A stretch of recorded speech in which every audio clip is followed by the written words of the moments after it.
Once again, Father Ted, Morning. welcome, good morning from Taras, Loyola House of Studies, Titanic. How nice, a beautiful Yeah, sun it is. So, beautiful morning sun. how fresh we are this morning. So, welcome and good morning once again, Father Ted. Thank you, thank you. This is a good day, Ilo. Yeah. So, our topic for today is how to become resilient in our life, or in a sense, how to endure our life in times of hardship, difficulties, and in times of confusions, um, as people, as we are, that we always encounter such things, circumstances in our life. So, Brother Ted, this is my first questions to Yes, yes. you. Okay. Um, how do personal experience of hardships shape a person's ability to adapt and grow stronger? Well, it's like suffering, you know. Suffering, it can break us Mhm. or it can mold us into and purify us and make us better people Mhm. because the sufferings can sometimes hurt us, you know. Mhm. It can wound us. But if it's a wound that can teach us lessons, then it can build our character and it can form us in a way. It's like the disciples, you know, they were they were really shocked by this cross, no, and the crucifixion that Jesus went through, but it molded them into better disciples, and later they became apostles. So So, in a sense, that how do we accept or consider the hardship as a positive things that can help us to learn more from the experiences? Of course, we feel pain, or sometimes it can hurt us emotionally, physically, spiritually. But if we see in a positive way, it can help us to learn and to become a better version of ourselves.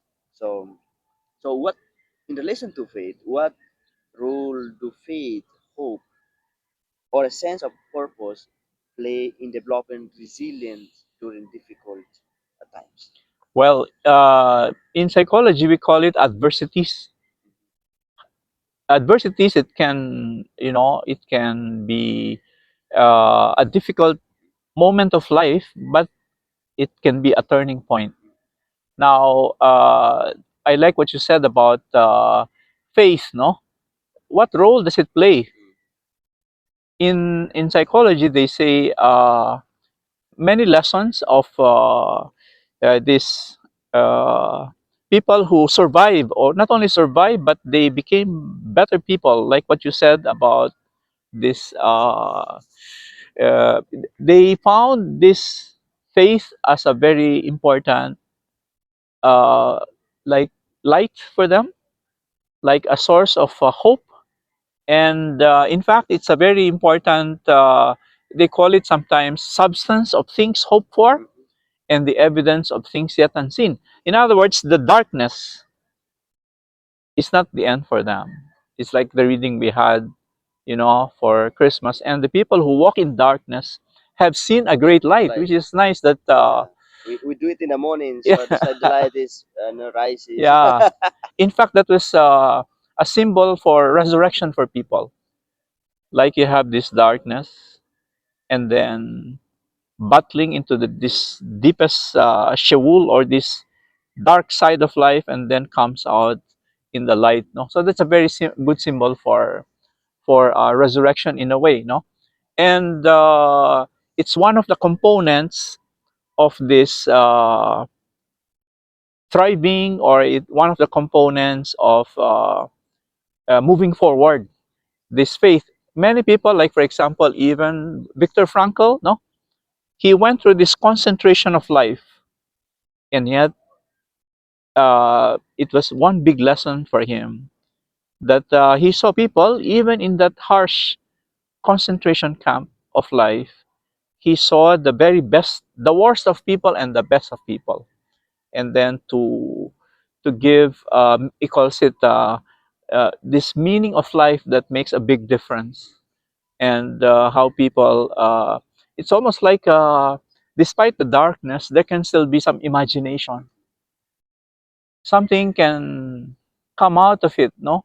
Even in the worst of depression, sometimes it can be a time to test one's self, the faith. So, in fact, they say the emotions can bring us to the very depths of, almost like,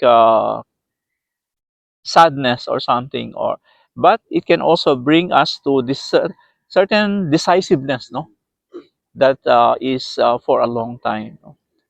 And of course, for many of us, we can go through a lot of things. That's why married people, for example, they say, for better or for worse, richer or for poorer, sickness or in health, short life or long life. Even for Ignatius, he calls it that way, isn't it? We are tested by these ups and downs of life. So, in, in in relation to faith, hope, and in a concrete way, the families Yes, okay. and the people and friends and those whom we love. So, how does family, friends, or community help people to recover from setbacks? Yes, yes. The families can be a source of, wounds for us. Mm-hmm. That can happen. The worst of, shaming, the worst of this abuse. No, it can happen in the family, but the family can also be a source of support and understanding and strength. No, like for example, they say even among the best of financial wizards. His name is this Warren Buffett, for example. He says that even if he did so well in terms of finances, one of his big lessons is how to build relationship with the family, because sometimes work can be a priority, and sometimes and then to the neglect of the family, for example. So it's important. How do we balance? No, we have this financial stability or moderation in a way, and simplicity. But the question is, there is important time spent also for family to see, the moments that we can spend with our families. It can be a waste of time for some people, but sometimes the wasting of time can build bonds, no? Even Pope Francis talks about that we build the home through that, connection. And even with pets, no, oh, it's like, you can see that dogs or cats or tigers or leopards or whatever, the time spent, you know there is a natural bond that is very important, no? Closeness that should take place, and how to balance, no, because if there is distance, for example, in the home, people will find attention elsewhere. So it's important to have that sense of support. For example, I had an accident, okay, and I was rushing to the bus terminal, and it was getting dark, and I missed the rope, no, and I tripped and I fell on my face, and I was full of blood, and I had this minor, this bone fracture, no, and also I had this deviation, no, and nasal disfigurement, no, bone, no. But when the people who supported me were security guards, no, and people who helped, stop the blood. But when I went home, no, because I had to attend a seminar, my siblings were there to support, no, and they were helping me, and I'm grateful for that. And we have been through a lot, no, even in my own family, no, this difficulty of finances, difficulty of relationships, and but somehow we learn to uh, how to talk, no, about the communicate about certain difficulties, no, that that we were going through. So poverty, etc., can sometimes affect, no, and but it can also show us, no, how to work harder and study harder, etc. No. So, Father, you mentioned about family bonds, relationship is very important. But at the same time, family can create a distance because of conflicts or abuse or because of, working distance. So how do we or a person cope when he or she experience such situation in in their life, like loneliness Yeah, or like in difficulties or emotional damage, how can one cope from this situation if there is no family bonds or relationship? yeah. It's a little hard, no, because abuse, shame, Mm-hmm. depression. It's very complicated. It can distance people, or it can bind people. No, the thing is, like in the spiritual exercises of Saint Ignatius, how do we have that humility? No, that's the hard one. How do we, when we hit bottom, they call even people who take drugs. When people take drugs, no, there's a lot of things that can happen. It can worsen the situation. It can enable the people to, you know, to be distant from each other, or it can help the people move forward. For example, especially when there's openness. First, we see when we hit bottom, they call. Usually, these are the issues about, pleasure. No, we call it in the classical way, what we eat or drink. No, if we don't pay attention to what we eat or drink, it becomes a health problem. No, and then there are issues of possessions. This material. Sometimes we get lost with issues of finances, for example, and so we call it this how do we call it, this material difficulties that sometimes consume us, no, and also like we call it avarice or greed, no. It can really affect not only the family, but it affects the a whole community and a whole country. And of course, we call that corruption. No? So it can really misshape us. Or search for pleasure can divide people, no? And like infidelity, etc. And but also the other thing is the hardest part is the pride, when it can we can sink into our self-centeredness, no. But that's not the end. When people begin to encounter and be aware of these difficulties that can sidetrack us, no, it can be a moment of new beginnings. And of course, we call that humility. We call that people when they can begin to see where they go wrong, no? When there's a lot of insecurity and fear. When the fear is transformed into appreciation for each other. And people can begin to have gratitude, no? Blessings, no, for each other. And you can see when people can begin to be patient, more patient. Even Pope Francis talks about that, to have patience for each other and to have forgiveness, how to say sorry, no, and then also begin to simplify one's life. A perseverance also, like we were talking about, this endurance, not only endurance but really perseverance, no. We call it, of course, in the society, this agere contra, no. We can to work against our weaknesses, and then of course, little by little, how do we simplify, how do we share, how do we become stewards, no, and then slowly how to have discipline and to have good habits. The good habits are like good routines, and hopefully we can become better people.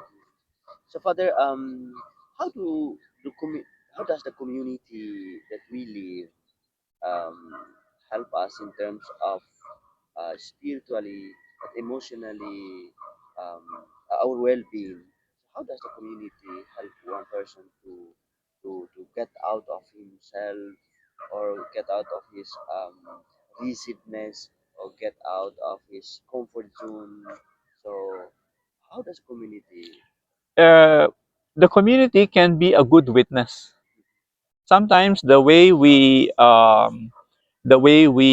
influence people, Mhm, the best catechism is really a witness of life. mhm, So that if we are able to have good no testimony or witness, then it can guide people.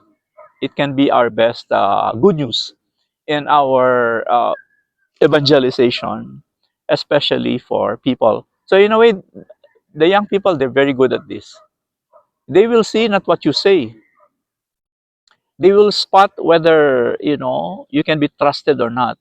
So the young people will know by the way you live. And young people look for mentors. They look for guides.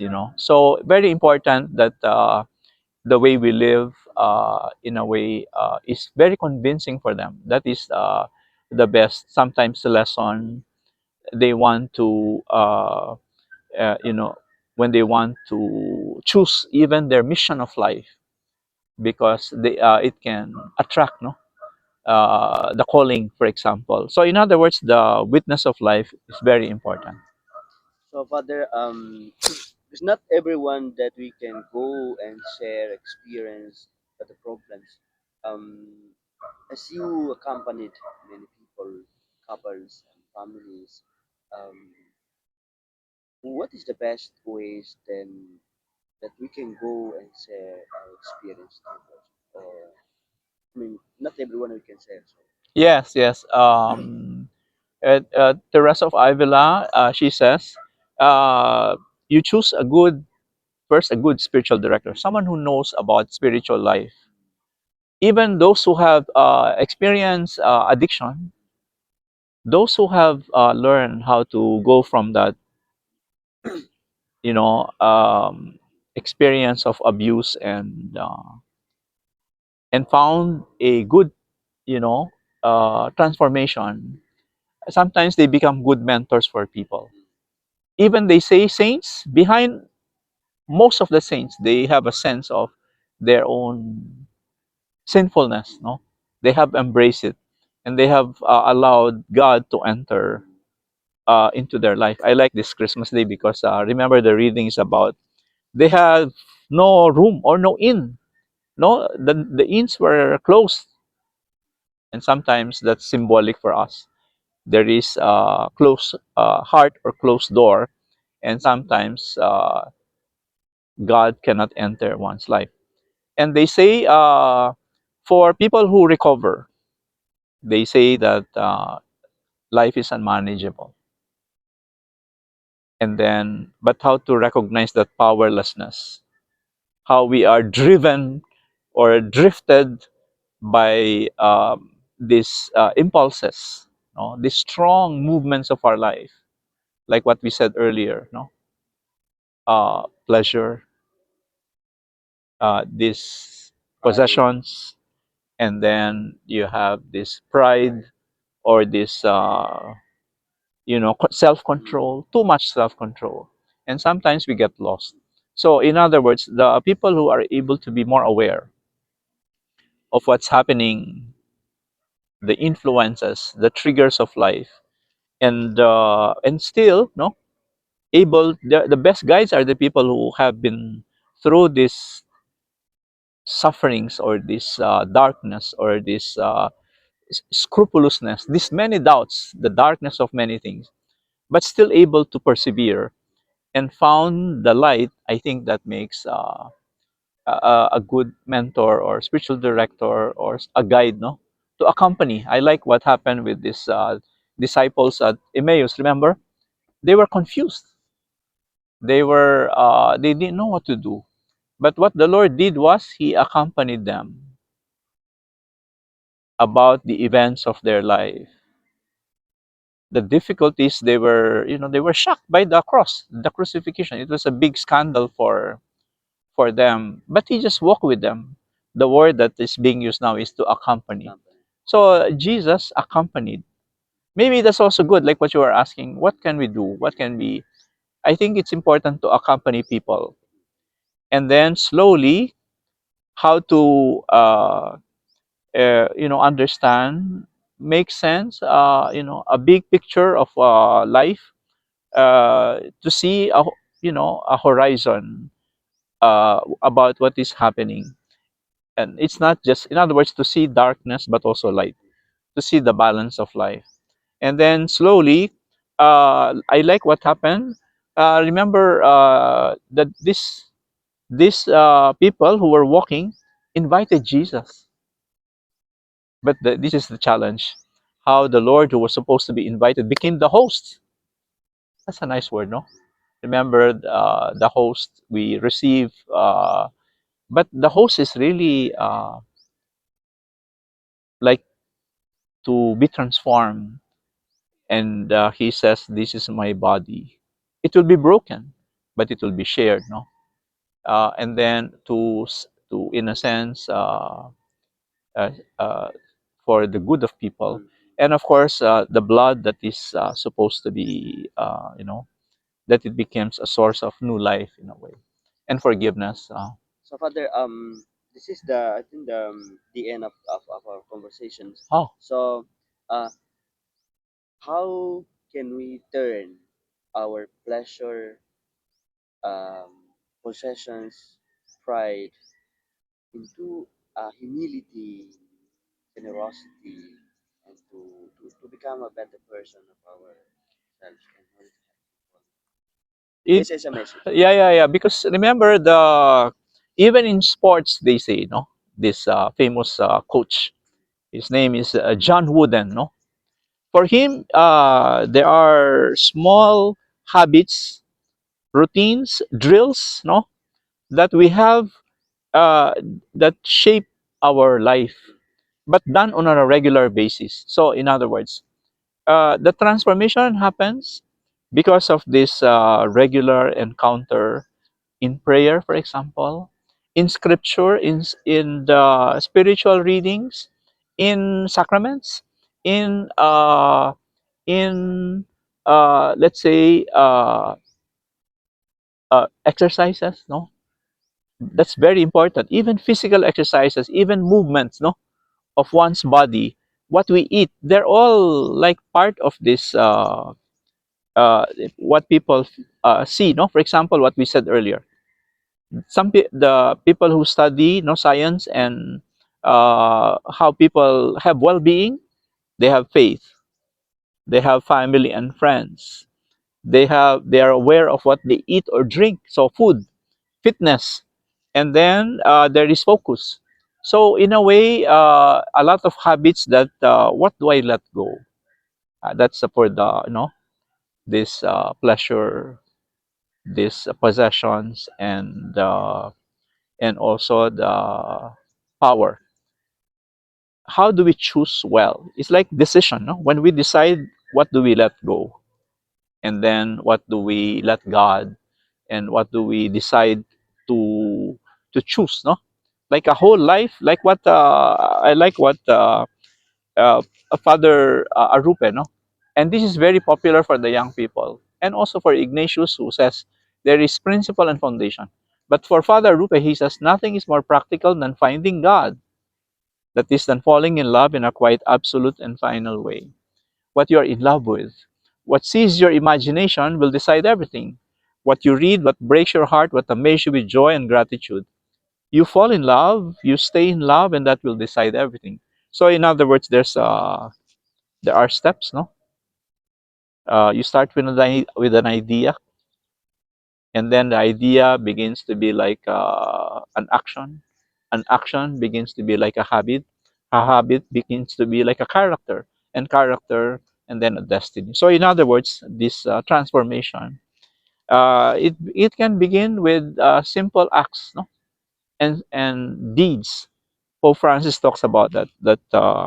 it families, they are strengthened by small acts of kindness. Even Ignatius, he says that love is more powerful in deeds than a lot of eloquent words. So this kindness, I think, begins and can reshape our life. So thank you very much, Father, for this beautiful experiences that we have shared this morning. So it really helps me to understand how to endure, you know, how to become a person, a better person that who is resilient any hardships, any conflicts, or any emotional problems, and more than that, how can I find ways to share? How can I find a good mentor? As Oh, you mentioned you're about the yeah. spiritual, It's at least a person that has a spiritual good, person that has um, uh, emotional good, and physical or intellectual that has humility to listen and to help the person. So thank you, oh, you're Father, welcome. Okay. for this session this morning. Yes, yes. So Thank thank you. you Thank very you. much. Thank